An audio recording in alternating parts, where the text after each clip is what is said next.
श्री शिवाय नमस्तुभ्यम हर हर महादेव। देखिए दोस्तों, आज का यह वीडियो बहुत ही ज़्यादा खास होने वाला है।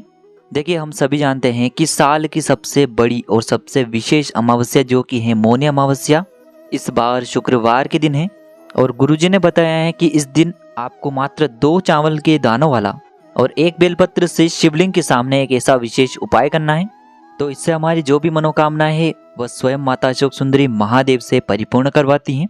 अगर हमारे जीवन में किसी भी प्रकार का दुख चल रहा हो, हमारे जीवन में किसी भी प्रकार का यदि क्लेश हो, धन को लेकर जीवन में बहुत ही ज़्यादा दिक्कत रहती है, परिवार में बहुत ही ज़्यादा समस्याएं बनी रहती हैं, व्यापार में हमेशा नुकसान होता रहता है, किसी भी प्रकार की यदि समस्या है तो गुरुजी ने बताया है कि सिर्फ आपको मात्र एक उपाय करना चाहिए।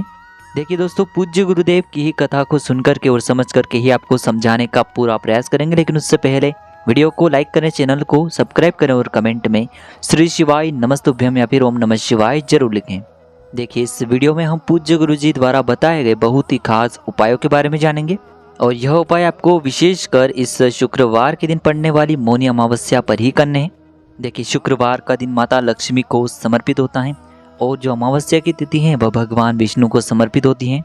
तो साल की सबसे बड़ी और सबसे विशेष तिथि पर हमें अपने पूर्वजों के निमित्त यानी कि पितरों के निमित्त, अपने घर में सुख शांति के लिए और साथ ही साथ अपने व्यापार में तरक्की को प्राप्त करने के लिए और साथ ही साथ धन संपदा की प्राप्ति के लिए हमें कुछ उपाय अवश्य ही करने चाहिए। तो चलिए दोस्तों, जान लेते हैं पूज्य गुरुजी द्वारा बताए गए पहले उपाय के बारे में। देखिए, यह उपाय आपके जीवन से सारे दुखों को, सारे कष्टों को समाप्त करने वाला है। देखिए, इस उपाय को करने के लिए सबसे पहले तो आपको मात्र 2 चावल यानी कि अक्षत के दाने लेने हैं। चावल के दाने आप जो भी लेंगे वह कहीं से भी टूटे हुए खंडित नहीं होने चाहिए, इस बात का ध्यान रखना है, क्योंकि शिवलिंग में हम कभी भी कोई भी सामग्री खंडित अर्पित नहीं करते हैं। फिर इसी के साथ में आपको मात्र 1 लोटा शुद्ध जल ले लेना है। तांबे के पात्र के अंदर आपको अपने घर से शुद्ध जल लेना है और सबसे अंत में आपको एक दीपक ले लेना है। चाहे तो आप मिट्टी का दीपक भी ले सकते हैं या फिर शुद्ध आटा मढ़कर उसका दीपक तैयार कर सकते हैं। दीपक में आपको गोल रुई की बत्ती का प्रयोग करना है और दीपक में आपको शुद्ध घी का प्रयोग करना है। इस प्रकार से आपको गोल बाती का एक दीपक तैयार करना है।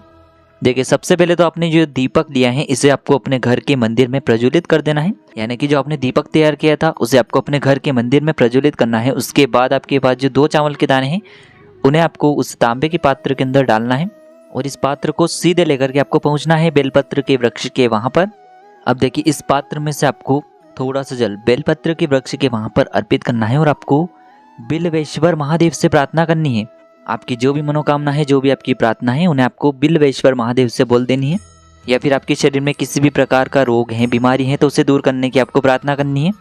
आप अपने बिजनेस या फिर व्यापार के लिए यह उपाय कर रहे हैं तो उसके लिए आपको प्रार्थना कर लेनी है।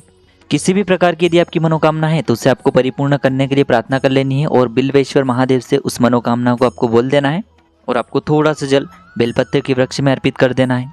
अब देखिए, थोड़ा सा जल आपको पीपल के वृक्ष के वहां पर लेकर के जाना है और थोड़ा सा जल अर्पित करने के बाद आपको पीपल के वृक्ष के वहां पर पीपलेश्वर महादेव का स्मरण करना है। और पीपल के वृक्ष के वहां पर भी जब भी आप ये जल अर्पित करेंगे तब आपको अपनी मनोकामना को पुनः बोल देना है। अब इस पात्र में आपको थोड़ा सा जल और बचाना है और इस लोटे को लेकर के सीधे आपको पहुंचना है या तो शमी के वृक्ष के वहां पर या फिर आंवले के वृक्ष के वहां पर। इन दोनों ही वृक्षों में से किसी भी एक वृक्ष के वहां पर पहुंचना है और यह जो बचा हुआ जल है इसे आपको पूरा या तो शमी के वृक्ष के नीचे या फिर आंवले के वृक्ष के नीचे अर्पित कर देना है।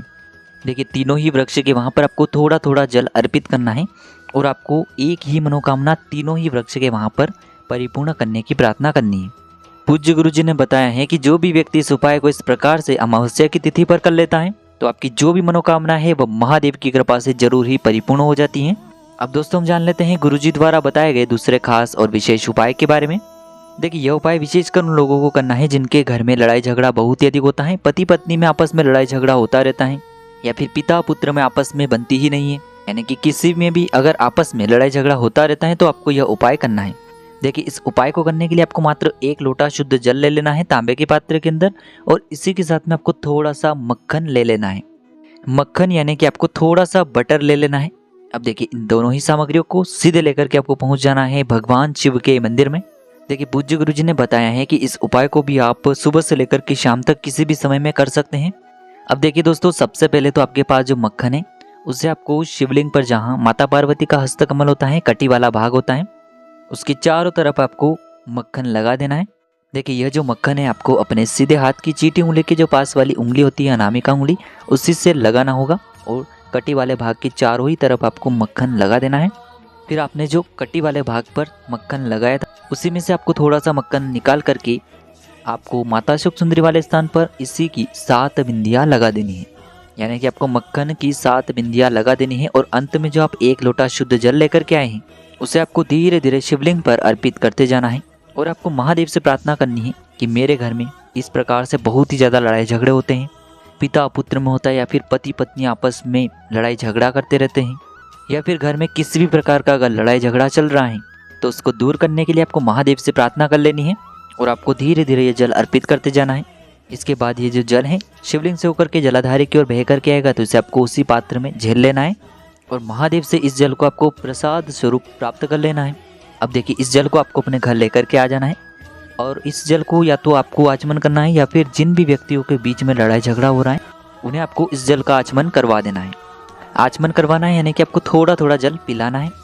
पूज्य गुरु जी ने कहा है कि यह जो जल है आपके घर का वातावरण शुद्ध करता है, यानी कि आपके घर में सकारात्मक ऊर्जा का प्रभाव होता है और इस उपाय के माध्यम से आपके घर में जितने भी लड़ाई झगड़े हैं वह निश्चित ही महादेव की कृपा से समाप्त होंगे। तो इस प्रकार से आपको दूसरा उपाय करना है। अब हम जानते हैं गुरु जी द्वारा बताए गए तीसरे विशेष और अंतिम उपाय के बारे में। देखिए दोस्तों, इस उपाय को करने के लिए आपको मात्र 1 लोटा शुद्ध जल ले लेना है तांबे के पात्र के अंदर और इसी के साथ में आपको मात्र 1 कनेर का पुष्प ले लेना है। देखिए कनेर का पुष्प आप सामने स्क्रीन पर देख सकते हैं, आपको पीले कलर का कनेर का पुष्प लेना है और इसी के साथ में आपको एक तांबे के पात्र के अंदर शुद्ध जल लेना है। अब देखिए मात्र दोनों ही सामग्रियां लेकर के आपको भगवान शिव के मंदिर में पहुंच जाना है। देखिए यदि इस उपाय को भी आप रात्रि के समय में करते हैं तो आपके लिए बहुत ही सर्वोत्तम होगा, या फिर इस अमावस्या की तिथि पर आप सुबह से लेकर के शाम तक किसी भी समय में इस उपाय को कर सकते हैं। देखिए मंदिर पहुंचने के बाद सबसे पहले तो आपके पास जो 1 लोटा शुद्ध जल है इसे आपको धीरे धीरे शिवलिंग पर अर्पित करते जाना है और महादेव की सबसे प्रिय मंत्र ओम नमः शिवाय या फिर श्री शिवाय नमस्तुभ्यम इस मंत्र का जाप करते हुए धीरे धीरे आपको ये जल शिवलिंग पर अर्पित कर देना है। अब देखिए इसके बाद आपको जो कनेर का पुष्प है उसे आपको अपने सीधे हाथ में रखना है और आपके जीवन में यदि पितरों की वजह से बहुत ही अधिक समस्याएं आ रही हैं, देखिए यदि आपकी जो पितर हैं वो आपसे प्रसन्न नहीं है या फिर उनको अभी तक शांति नहीं मिल पाई है तो आप अपने जीवन में कितने ही प्रयास कर लें आपको सफलता नहीं मिल पाएगी। इसीलिए यदि आपको अपने जीवन में भी सफलता नहीं मिल पा रही हो, या फिर यदि आप अपने जीवन में धन की प्राप्ति न कर पा रहे हो, या फिर यदि आप अपने जीवन में नौकरी न प्राप्त कर पा रहे हो, बिजनेस अच्छे से न चल पा रहा हो, यानी कि यदि आपके जीवन में किसी भी प्रकार की समस्या चल रही है तो आप समझ जाइएगा कि आपके जो पितर हैं वो आपसे प्रसन्न नहीं है। तो आपको इस मौनी अमावस्या पर इस कनेर के पुष्प को अपने हाथ में रखना है और महादेव से अपनी जो भी समस्या है उन्हें बोल देना है और फिर ये जो कनेर का पुष्प है इसे आपको अंत में शिवलिंग पर अर्पित कर देना है। पूज्य गुरु जी ने बताया है कि साल की सबसे बड़ी अमावस्या की तिथि पर किया गया यह 1 कनेर के पुष्प का उपाय आपके पितरों को प्रसन्न करेगा और यदि पितरों की वजह से आपके जीवन में कोई भी समस्याएं आ रही हैं, यदि किसी भी कार्य में आप सफल नहीं हो पा रहे हैं तो बहुत ही जल्द आप उन सभी कार्यों में सफल हो जाएंगे। तो देखिए दोस्तों, इस प्रकार से आज के इस वीडियो में हमने आपको मौनी अमावस्या पर किए जाने वाले 3 चमत्कारी उपाय बताए हैं जो भी आपके लिए उचित हैं, सरल से आप कर सकते हैं। उपाय से जुड़ा किसी भी प्रकार का सवाल है तो कमेंट में पूछ लें। उपाय को करते समय किसी भी प्रकार की गलतियां न करें। श्री शिवाय नमस्तुभ्यम। हर हर महादेव।